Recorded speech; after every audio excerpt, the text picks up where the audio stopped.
que nos une hoy a hablar de lo hermoso que es la cirugía pediátrica, y vamos a hablar particularmente de la cirugía neonatal.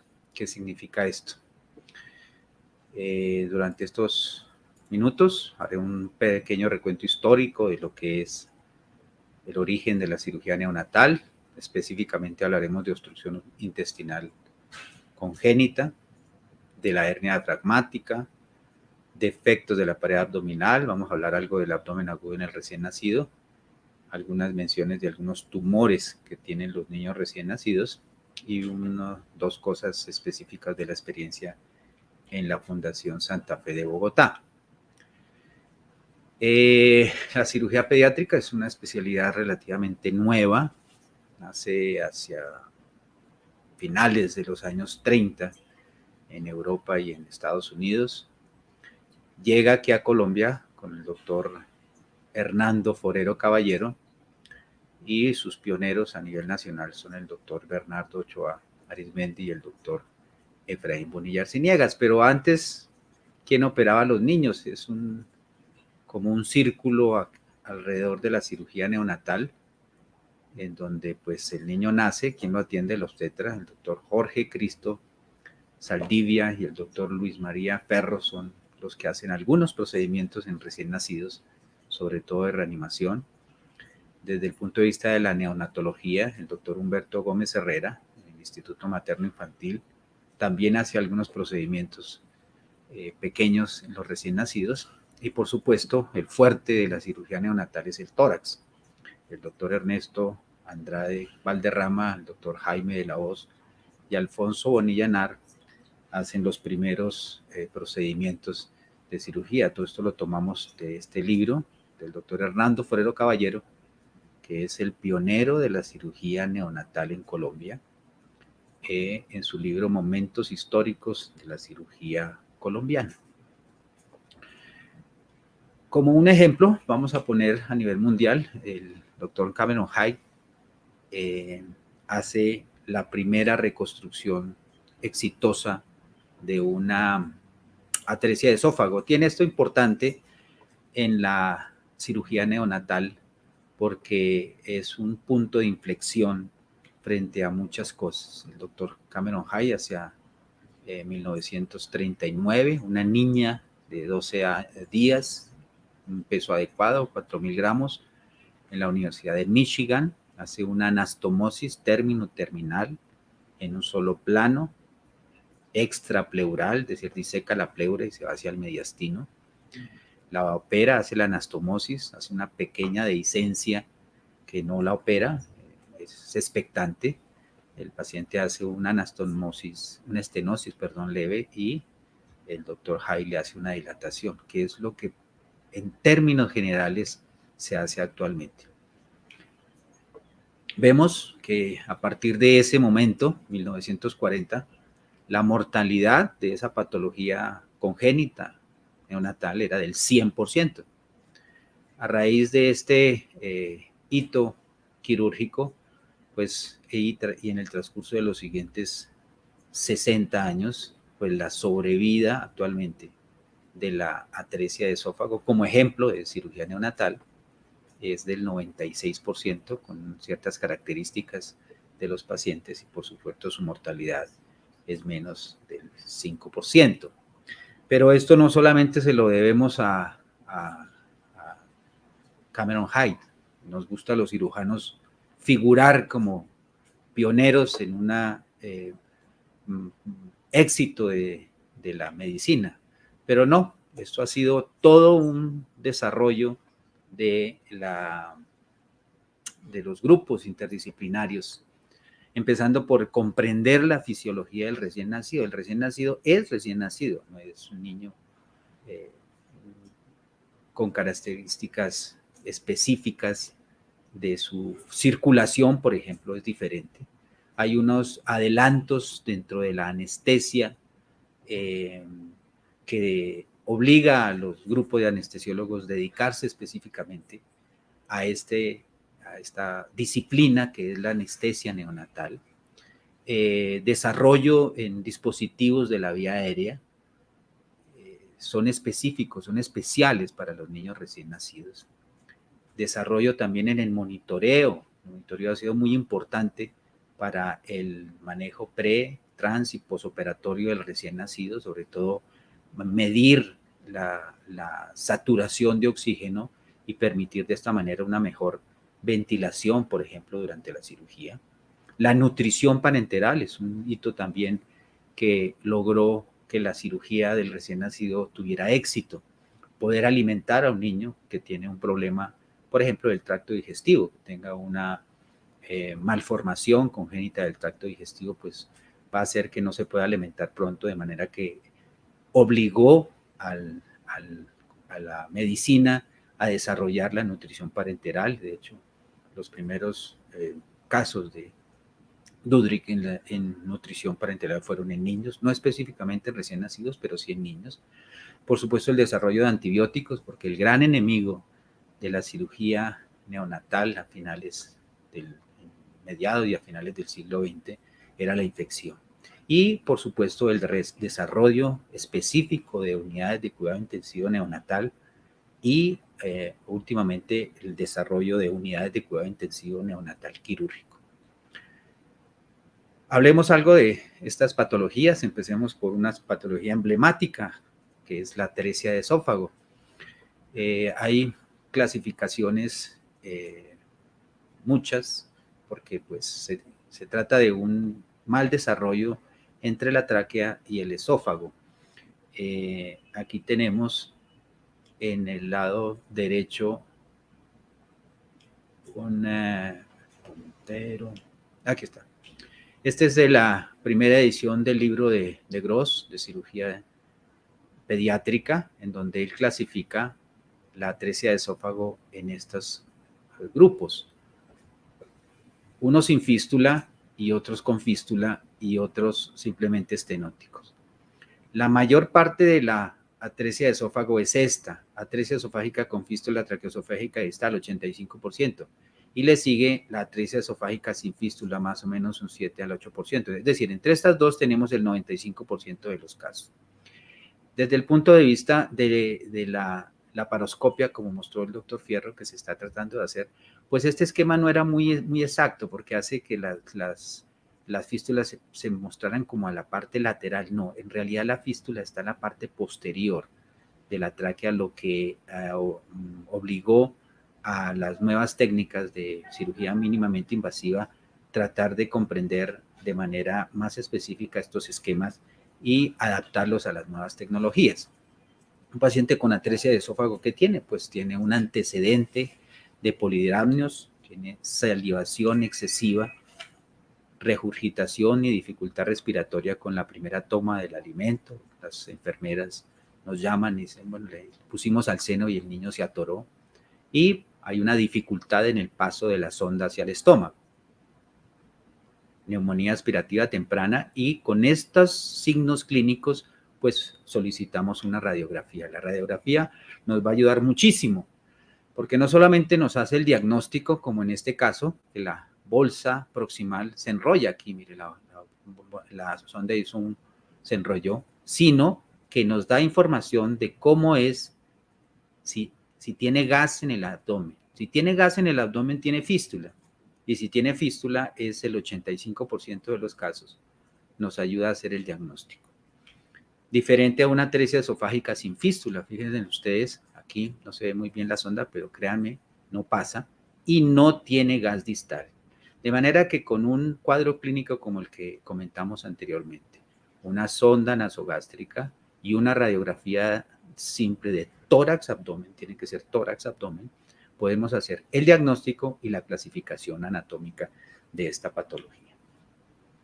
Por supuesto, en el grupo aquí de la Fundación Santa Fe, que lo mencionaré, el grupo de medicina materno-fetal, nos hace el diagnóstico. Mire tan bonita esta ecografía, voy a explicarla. Esta es la columna, este es el corazón, y esta parte negra, que es líquido, que en el postnatal se va a convertir en aire, se ve la atresia del esófago. Se ve hasta aquí, llega el esófago. Es la radiografía que tenemos aquí a la derecha, una lateral con aire. Nunca recomendamos que coloquen medio de contraste. Si quiere uno medio de contraste, aire. Vemos el esófago proximal, que no pasa el aire como en la prenatal, y gas en el estómago, lo cual nos está haciendo un diagnóstico de atresia esofágica con fístula traqueosofágica distal. Ya haciendo el diagnóstico, se trata de tener una clasificación de riesgo. Hay muchas clasificaciones de riesgo, mencionaré la que más se usó durante muchos años, que es la clasificación de Waterstone, mire que es en 1962. En esa época, ¿qué era lo grave con los niños recién nacidos? El peso y la infección. Pero cuando se logra en las unidades de cuidado intensivo neonatal superar el riesgo de infección, pues se cambia específicamente a la clasificación de Spitz, que es en los años 90. Lewis Spitz es un cirujano inglés del Hospital de Niños Enfermos de Londres, dice que no, que ya no es importante la infección, sino la cardiopatía. Y clasifica la sobrevida en pacientes mayores de 1.500 gramos sin malformación cardíaca, dándole una sobrevida del 97%, muy alta. Y en el extremo, los menores de 1.500 gramos y malformaciones cardíacas con una sobrevida de solo el 22%. Es un peso muy, muy pequeño, de manera que ya hay una clasificación, que es la que usamos actualmente, que es la clasificación de Spitz y Okamoto, en donde dice Okamoto, no, estos niños son muy chiquitos, subámosle un poquito al peso, y los pone como mayores de 2.000 gramos. Y de esta forma podemos tener un poquito más de clasificación y pronóstico de la sobrevida de los pacientes de atresia de esófago. ¿Para qué nos sirve esto? Para hablar con la familia y para coordinar el grupo tanto de preoperatorio como en el transoperatorio con respecto al éxito de la corrección. ¿Qué hacemos aquí en la institución? Y lo hemos aprendido desde el Instituto Materno Infantil, que una parte importantísima de la evaluación de la atresia de esófago es hacer una broncoscopia rígida que nos da información y nos ayuda a planear la cirugía de una manera importante. Este es un video, podemos correrlo, en donde estamos viendo una broncoscopia rígida de una atresia de esófago. Estos son los dos bronquios, aquí está la atresia esofágica, mire, parece que estuviera hablando, haciendo babitas. Es la fístula, nos ayuda mucho a tener la característica, a ver dónde está, si tiene otras malformaciones de la traqueobronquial. Podemos sacar el endoscopio de manera lenta y hacer diagnóstico de otras malformaciones de la atresia de esófago como fístulas proximales. De manera que es muy importante, casi que mandatorio, quien hace una atresia de esófago o se dedica a esta patología, hacer siempre una broncoscopia rígida antes de la cirugía.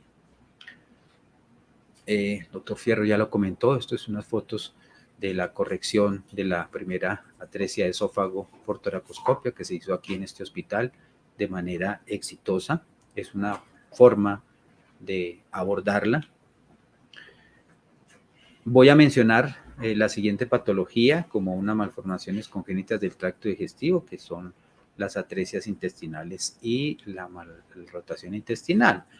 Ya lo mostró el doctor Mora en algunas situaciones. En general podemos decir que hay 4 tipos. Una que es esta de tipo membrana, una en donde están un poquito separados los cabos, la tipo 2, pero tiene un cordón fibroso. La tipo 3, que es ya el meso está muy abierto, o alguna que tiene se forma como alrededor de una arteria en forma circular, y la tipo 4 que tiene varias malformaciones, cada una tiene su reto y su dificultad. Entonces una atresia esofágica tipo 3, donde está abierta el meso, aquí es difícil, como ya lo comentó el doctor Moore, es un reto tratar de hacer esta anastomosis, y esta pues tiene la característica de que está enrollada pues el intestino distal en una forma circular, como un árbol de Navidad, y la parte proximal está dilatada. Estos pacientes pues tienen dificultades técnicas que hay que saberlas resolver en su debido momento. Pero parte importante en el diagnóstico que tenemos que recordar en las atresias intestinales es el tipo de meconio. El meconio, la calidad del meconio, la característica del meconio es tal vez lo más importante que nos ayuda a hacer el diagnóstico de los pacientes que tienen atresia intestinal. En este caso vemos que es un meconio raro, que es como con perlas, no es verde, o este que tiene como un tapón, como la característica del meconio nos ayuda muchísimo. Por supuesto, una radiografía simple es lo que nos va a ayudar a definir si tiene o no tiene atresia intestinal. Muchas veces se ha hablado de la famosa doble burbuja en las atresias duodenales, pero hemos visto esta imagen típica o característica en pacientes, por ejemplo, con volvulus del intestino medio o en pacientes con atresias yeyuno-ileales. Si tiene uno duda de la radiografía, volvemos a recurrir al aire, pasarle una sonda nasogástrica, pasar 20 centímetros de aire y tomar una radiografía y se hace el diagnóstico muy preciso de una atresia. Aquí de atresia intestinal, probablemente en el trasoperatorio vamos a saber que es un paciente con una atresia del duodeno. En este video podemos correrlo. Está una corrección por vía laparoscópica de una atresia duodenal. Este es el hígado, que está en la vesícula biliar. Este es el duodeno distal, que está chiquitico. Ven ustedes, aquí hay como una parte más pequeña, y en la parte aquí dilatada está el duodeno proximal. ¿Qué estamos haciendo? Con un gancho hacemos una incisión específica en el sitio donde probablemente está la membrana. Abrimos la membrana y hacemos una anastomosis de la pared anterior del duodeno. Mencionaré solamente la malrotación intestinal. Está mal rotado el paciente y se envuelve, se volvula, se vuelve como un tirabuzón. Se puede ver en vías digestivas o en tomografía. Aquí estamos haciendo el diagnóstico por una cirugía abierta, pero igual lo podemos hacer en la cirugía mínimamente invasiva. La cirugía mínimamente invasiva para la malrotación es difícil. Aquí voy a tratar de explicarlo. Aquí arriba está el hígado, acá abajo están todos los intestinos, y aquí está enrollado el intestino sobre él mismo. Como ya lo mencionó el doctor Fierro, los espacios en los recién nacidos son muy poquitos, y aquí tenemos dificultad para saber, por ejemplo, para qué lado hay que hacer la devolvulación para hacer después la corrección, pero se puede hacer. Haré una mención de las malformaciones anorrectales. Es una patología también con alguna frecuencia que nosotros nos vemos enfocados a manejar. Un esquema, simplemente para recordar que aquí viene el recto, aquí viene el complejo muscular, está la vejiga, en este caso un niño, la uretra, y todo el complejo de músculos y la anatomía normal. Sin embargo, el manejo, el enfoque mejor de la malformación anorrectal depende del género del paciente, si es niño o si es niña. Si tenemos un niño, lo que hacemos es una inspección del periné, y a las 20 o 24 horas hacemos una evaluación con una radiografía lateral y una marca anal con rayo horizontal. Si el paciente tiene fístula, que también lo podemos determinar en la inspección perineal, si tiene fístula, le podemos hacer directamente una anoplastia sin colostomía. De lo contrario, si vemos que esta marca anal, voy a mostrar ahora una radiografía específica, el gas que se dibuja en la radiografía está más abajo del coxis y tiene otras malformaciones asociadas. Es posible que tengamos que hacer una colostomía porque nos dice que la malformación es muy alta. Si el gas está por debajo del coxis y no tiene malformaciones, podemos, según la experiencia que tenga el grupo donde está este paciente, hacer una anoplastia sin colostomía. Diferente a la niña, que igual parte de la inspección perineal. Si vemos que hay un orificio único, nos estamos enfrentando a una niña con una malformación tipo cloaca. Si no tiene fístula, pues probablemente tengamos que hacer de entrada una colostomía, porque no podemos determinar en qué sitio, hasta dónde llegó el recto en su desarrollo. Ahora, si tiene una fístula al periné, podríamos hacer una anoplastia inicial o depende de las características, empezar con dilataciones, pero pensamos que es mejor hacer una anoplastia. Y la fístula vestibular, que es la malformación anorrectal más frecuente en niñas, pues hacer la colostomía, recomendamos. Si el grupo, insisto, tiene experiencia, podría intentar hacer una corrección de la fístula vestibular, pero para eso se tiene que tener mucha experiencia. Aquí es donde comento, hacer una radiografía con rayo horizontal, está el aire, por eso no hay que hacerlo inmediatamente recién nacido, hay que esperar que el aire progrese entre 12 y 24 horas. Aquí vemos una malformación anorrectal muy alta, lejos de la marca anal, probablemente necesita colostomía, y este paciente que tiene muy cerca el ano, casi a la piel, probablemente podamos definir de hacerle una colostomía. Unos ejemplos, esta es una malformación anorrectal sin fístula, un niño. En la inspección perineal, pues no vemos orificio anal, es probablemente esta característica que tiene esta malformación. En las niñas, esta fístula también puede estar localizada por detrás del vestíbulo, después de la foseta anal. Los niños aquí, es una malformación, malformación tipo recto perineal. O en los niños podemos tener fístulas a la vía urinaria, que pueden ser altas en la vejiga, la uretra prostática y la más frecuente aquí en la uretra vulvar. ¿Cómo lo identificamos? Pues probablemente vemos un niño que no tiene ano y que hace de meconio a través de la uretra. Puede ser evidente como en esta foto, o podemos dejar una gasa en el periné y esperar unas horas mientras el paciente pues, puede tener pintar esa gasa en meconio y hacemos el diagnóstico. La fístula rectovestibular, aquí está, labios mayores, labios menores, entre el ano, entre los labios mayores, ahí en ese orificio se encuentra la malformación, que es más o menos aquí como muestra el esquema. Se comete el error de hacerle el diagnóstico de fístulas vaginales. No, realmente no es a la vagina, y son las fístulas vaginales que existen, son muy raras, y también son malformaciones que pueden pasar desapercibidas. Fíjense que esta niña no es un niño recién nacido, es una niña ya un lactante en la cual probablemente el diagnóstico se hizo tardíamente. Siempre en los pacientes con estreñimiento hay que hacer examen del periné porque hemos encontrado en lactantes que consultan por estreñimiento y lo que tienen es una malformación anorrectal. Entonces, una malformación anorrectal tipo cloaca, en donde los tres elementos de la uretra, la vagina y el recto están en un orificio común, lo cual hace su definición. Entonces, un video del doctor Fierro que nos prestó para esta presentación, eso podemos correrlo. Puntero, antes de la cirugía, tiene la característica fundamental de esta cirugía es determinar el sitio específico en donde está el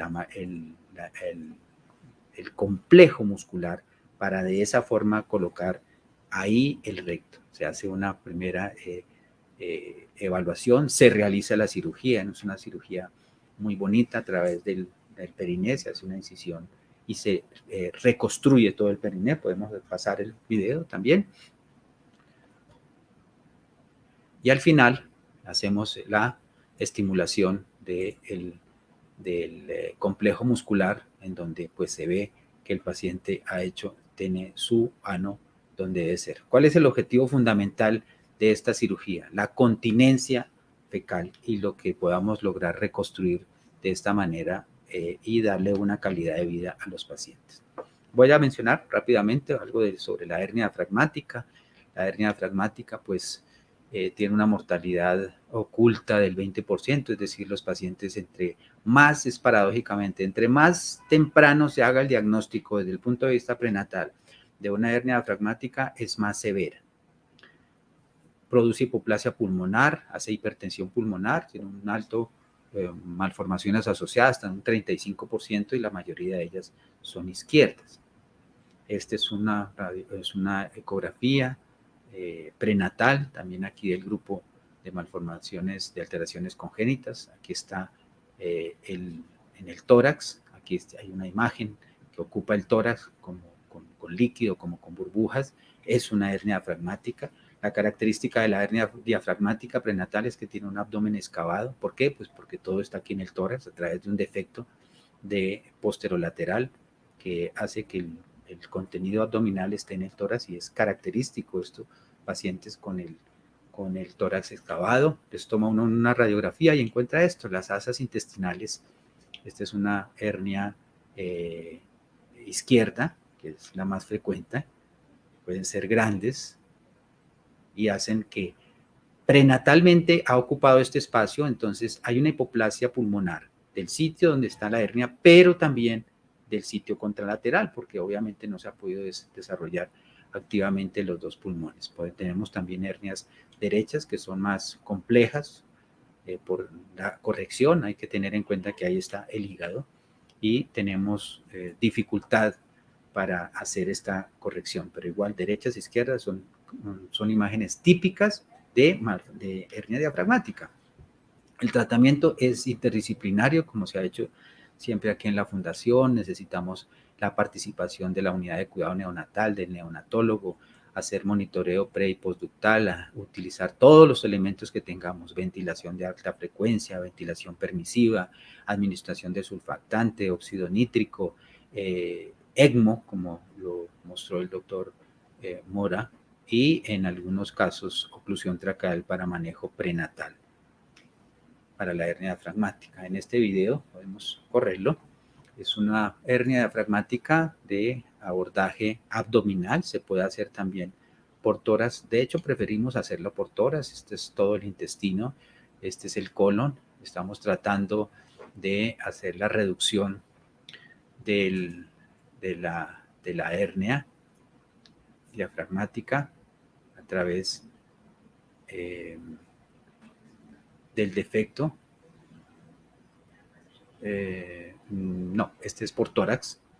Hay que tener mucho cuidado al reducir la hernia, porque pues en este caso, por ejemplo, está aquí el vaso, y uno tratando, mire, puede hacerle ahí caricias al vaso y puede tener complicaciones. Ya hecha la reducción, en este caso, pues procedemos a hacer el cierre del defecto del diafragma. Las hernias también pueden ser de la parte anterior. Solamente voy a comentar aquí que esto es una hernia de Morgagni, es decir, en la parte anterior del diafragma se forma, es clásica. No es tanto del recién nacido, es un poquito de los niños más grandes. Se puede hacer mandatoriamente por cirugía mínimamente invasiva. Este es el defecto, se hace el cierre a través de esta técnica. Una patología también que a veces nos encontramos es esta imagen, que no es una hernia, sino una eventración. Digamos, es una dificultad para hacer el diagnóstico, porque eventración es que todavía tiene fibras musculares y hernia es cuando ya no las tiene y tiene saco herniario. Pero en términos generales hay que hacer una corrección. En este caso se hace una plicatura que se puede hacer por vía toracoscópica. Igual, la hernia diafragmática tiene una característica, y es que a veces se acompaña de otras malformaciones. En este caso tenemos una hernia diafragmática. Voy a tratar de explicarla. En la parte anterior están las costillas, esta es la B, este es el diafragma, y aquí hay una imagen de una estructura rara que es un secuestro pulmonar. Aquí ya hemos hecho la resección del secuestro pulmonar, tenemos el defecto de la hernia diafragmática. Vamos a proceder al cierre. Defectos de la pared abdominal son dramáticos a veces para el médico general, para el pediatra. Verlo al principio o manejarlo, pues hay que saber muchas cosas con respecto a lo que hay que hacer y sobre todo de lo que no hay que hacer. Podemos decir que la gastrosquisis se presenta, es un defecto que se hace hacia la semana 10, el onfalocele es después de la semana 12, en el onfalocele hay aumento de la alfa-fetoproteína desde el punto de vista prenatal. Debemos hacer siempre un cariotipo, y en la ecografía prenatal es importante que nos den información con respecto al hígado y si hay dilataciones de las asas intestinales o no. Dicho por las personas que se dedican a la medicina materno-fetal, diferenciar un onfalocele y una gastrosquisis es muy fácil. Esto yo no tengo experiencia, pero voy a tratar de mostrarlo. Este es el tórax, el abdomen.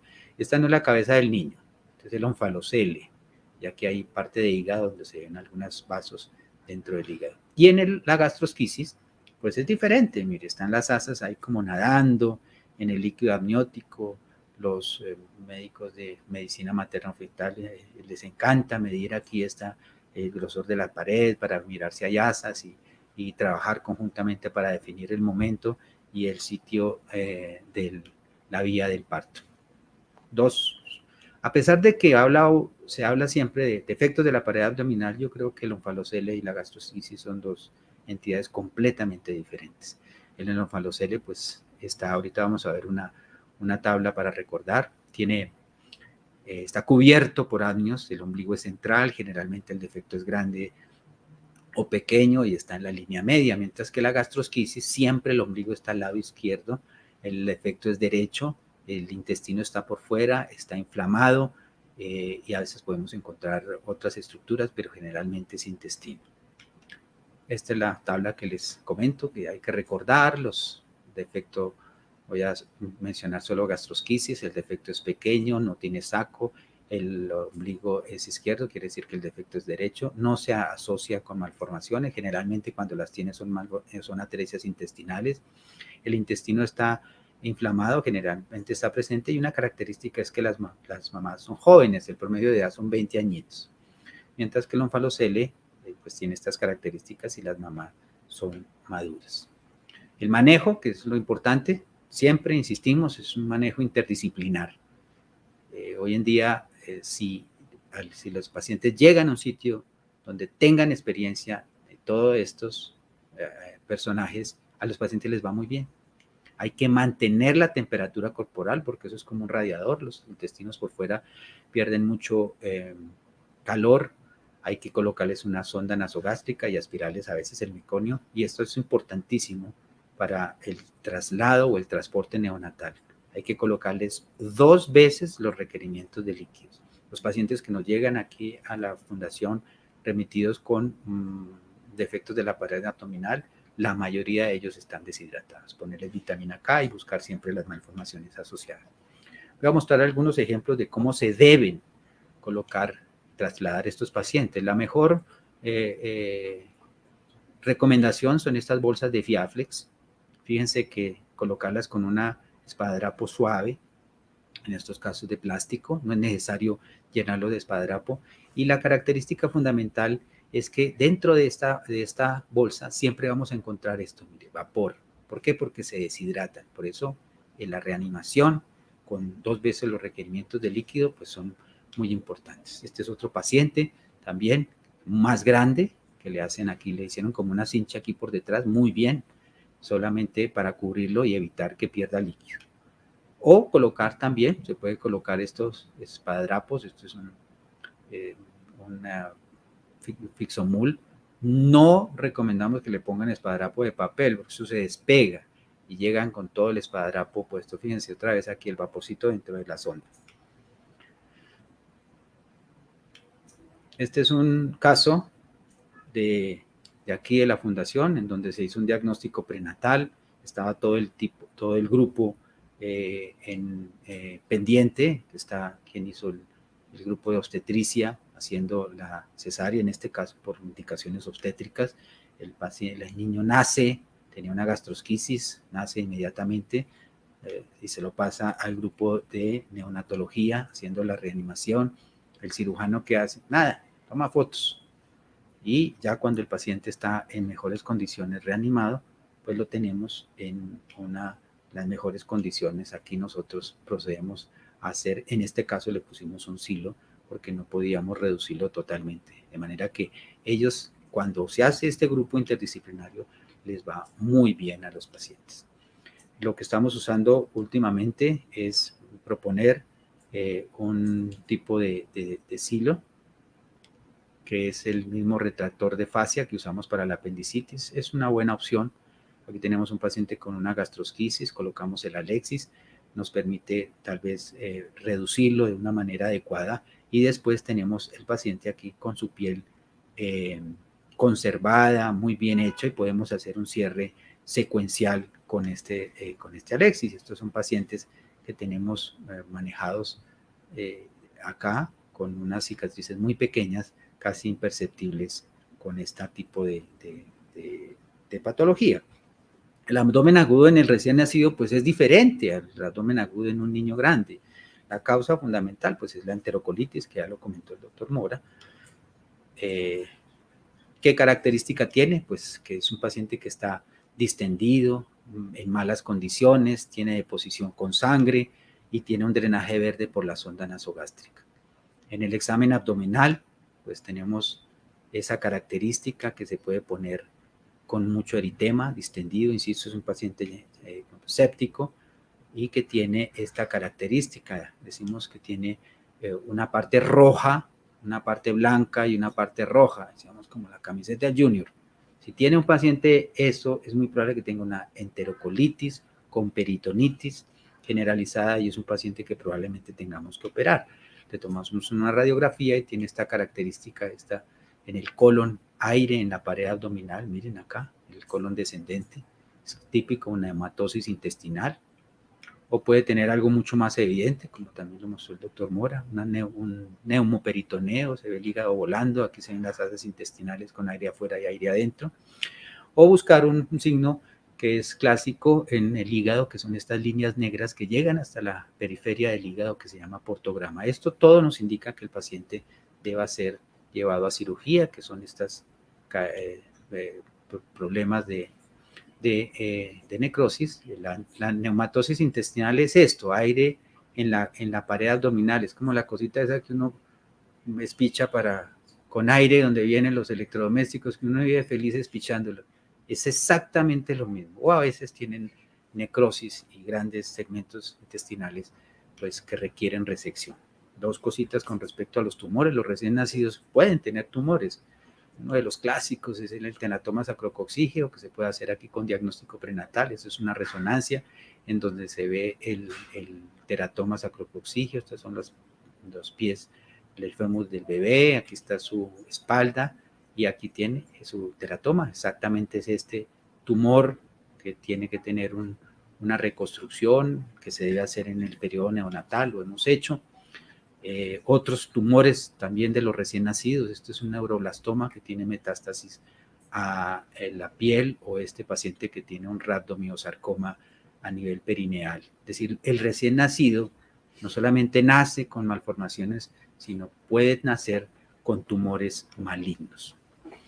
Dos cosas con respecto al grupo de alteraciones congénitas, que ya lleva más de 20 años aquí haciendo esto, que nos interesa mucho como grupo interdisciplinar, un paciente con una masa diagnosticada prenatalmente, le tomamos la radiografía, tiene aquí una opacidad, le hacemos una tomografía, tiene aquí una lesión que se comunica con la aorta, es decir, tiene un secuestro pulmonar por definición, le hacemos una cirugía, en esa época la hacíamos abierta, hoy en día la hacemos por toracoscopia.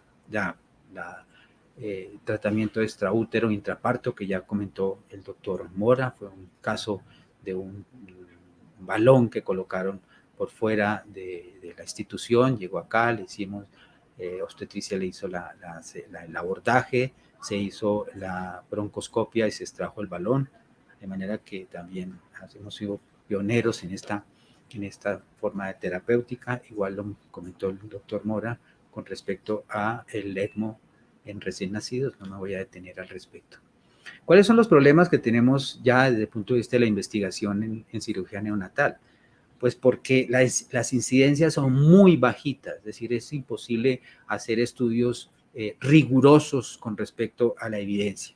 De manera que la mayoría de las veces tenemos que hacer serie de casos por periodos largos y sobre todo buscar grupos interdisciplinares para hacer publicaciones, estudios multicéntricos o hacer redes de investigación sobre patologías específicas. Esas son las publicaciones en los últimos 65 años de volumen de publicaciones en los últimos años. Fíjense que hasta el 2010 hubo un aumento grandísimo, pero buscando esa estrategia, tratar de buscar grupos en donde manejen también la misma patología y poder abordar. El problema de la cirugía neonatal también está en los costos. Nadie sabe cuánto vale un niño con una malformación congénita. Nosotros los cirujanos de niños lo que queremos es permitir que esa malformación congénita se realice un procedimiento quirúrgico y que el niño viva toda su vida. Es decir, esa parte de costos hacia la sociedad no se ha determinado muy bien, pero ¿qué podemos decir? Varios estudios aquí, sobre todo los ingleses, dicen que una gastrosquisis puede costar entre $98,000 a $180,000, un trasplante hepático en euros, 33,000 euros, hernia diafragmática, dependiendo si se hace con ECMO o no ECMO, va entre 45,000 y $85,000. Y las malformaciones anorrectales, pues también depende de la característica, porque son muchas cirugías, muchos seguimientos, un control a mucho tiempo con respecto a la calidad de vida que tienen estos pacientes. Esta es nuestra unidad de recién nacidos, muy hermosa, con un grupo muy grande, que a veces nosotros nos metemos y incursionamos de manera especial y la convertimos en una sala de cirugía para atender a los niños recién nacidos con patologías quirúrgicas. Muchas gracias.